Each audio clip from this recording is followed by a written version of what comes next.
Hi friends, आरूज किचनमध्ये तुमचे खूप खूप स्वागत आहे। आज आपण आरूज किचनमध्ये बटाट्याचे वेफर बनवणार आहे आणि ते सुद्धा खूप सोप्या पद्धतीने। तर कसे बनवायचे ते आता आपण बघून घेऊयात। वेफर करण्यासाठी इथे मी 1 किलो बटाटा घेतलेला आहे। आता सर्वात अगोदर आपण हे बटाट्याची साली काढून घेणार आहोत। आता तुम्ही बघू शकता एका बटाट्याची साल मी काढून घेतलेली आहे। साली काढल्यानंतर लगेचच आपल्याला हे बटाटे पाण्यात घालायचे आहे, म्हणजे आपले बटाटे काळे पडते नाही आणि वेफर सुद्धा छान पांढरे शुभ्र होतात।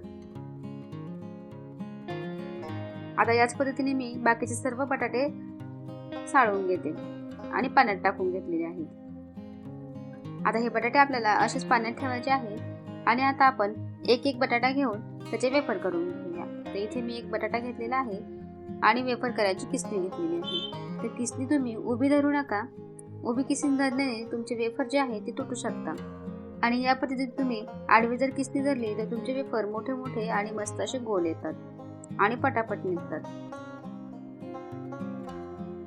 तर एका बटाट्याचे वेफर मी इथं करून घेतलेले आहेत। आता हे एक बटाट्याचे वेफर करून झाले की लगेचच आपल्याला पाण्यात घालायचे आहे, नाही तर वेफर सुद्धा काळे पडू शकतात।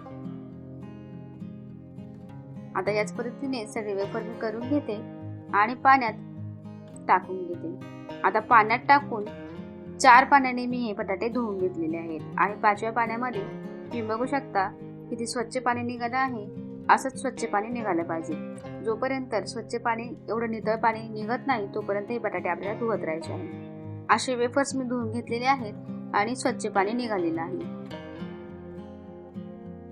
आता गॅसवरती एका मोठ्या भांड्यामध्ये मी पाणी गरम करण्यासाठी ठेवलेलं आहे। ते पाणी आता आपलं गरम झालेलं आहे। आता गॅस एकदम कमी करून घेऊया।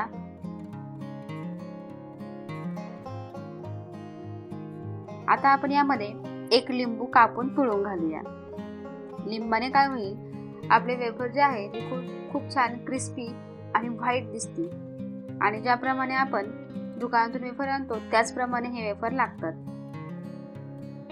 त्यामध्ये आपण जे वेफर्स करून घेतलेले आहेत ते थोडे थोडे घालून घेऊया, म्हणजे जेवढे आपल्या भांड्यामध्ये बसतील तेवढे आपण घालून घेऊया। आता हे फक्त आपल्याला 2च मिनिटं ठेवायचे आहे।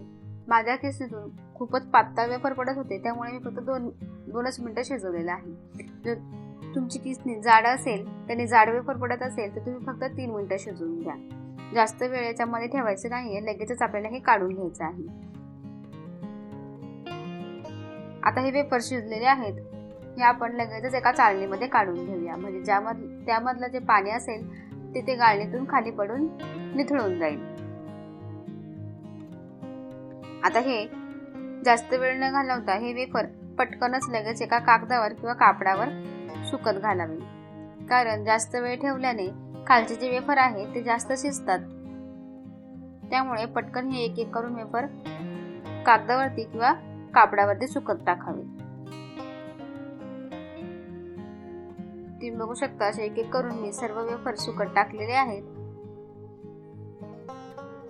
तुम्ही बघू शकता आता हे वेफर सुकलेले आहेत। सुकल्यानंतर सुद्धा याचा कलर अजिबात चेंज झालेला नाहीये, किती पांढर शुभ्र आपले वेफर दिसत आहेत। आता हे वेफर आपण तळून घेऊयात। वेफर तळण्यासाठी इथे मी थोडंसं तेल गरम करून घेतलेलं आहे। आता आपण गॅस कमी करूया आणि यामध्ये थोडे थोडे वेफर करून घालून घेऊया। वेफर टाकले की लगेच आपण हे काढून घेऊयात, नाही तर वेफर आपले जळून जातील। आता तुम्ही बघू शकता वेफर आपले किती छान असे क्रिस्पी तयार आहे आणि किती पांढरे शुभ्र आपले वेफर झालेले आहेत। जर तुम्हाला माझी ही रेसिपी आवडली असेल तर चॅनलला लाईक करा, शेअर करा आणि सबस्क्राईब करा आणि खाली दिलेली बेल आयकॉनवर क्लिक करा, जेणेकरून माझे सर्व व्हिडिओ तुमच्यापर्यंत अगोदर पोहोचतील। तर चला तर भेटूया आपण अशाच एक नवीन व्हिडिओ सोबत।